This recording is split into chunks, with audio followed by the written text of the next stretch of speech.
un peu de changement pour Brigitte Macron. Le 17 mai dernier, la première dame accompagnait Emmanuel Macron sur les marches de l'Élysée pour recevoir lors d'un dîner officiel plusieurs chefs d'État à l'issue d'une conférence internationale d'appui à la transition soudanaise. Parmi eux, Alassane Ouattara, président de la Côte d'Ivoire, Mohamed Ould El Ghazouani, le président mauritanien, ou encore Muhammadu Buhari, le président du Nigeria. Et si le costard était de mise pour le président de la République, son épouse elle, avait opté pour un look des plus étonnants, tant il change de ses robes courtes Louis Vuitton. En effet, Brigitte Macron avait ce jour-là craqué pour une robe longue bleu marine cintrée, aux manches ballons et au col montant, associée à des escarpins eux aussi bleus.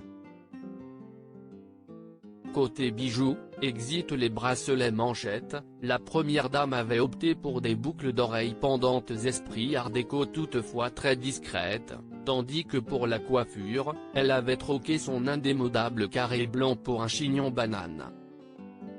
Élégante comme à l'accoutumée, on ignore toutefois la marque de cette tenue, tandis que l'épouse d'Emmanuel Macron porte régulièrement des créations françaises, comme Barbara Buie, Balmain et Louis Vuitton, à plus de 90%. Brigitte Macron profite de la réouverture des musées après avoir reçu à l'Élysée. Brigitte Macron a comme beaucoup de Français profité de la réouverture de certains lieux, mercredi 19 mai. Et si Emmanuel Macron a opté pour le café en terrasse avec Jean Castex, son épouse elle, a préféré se rendre au musée.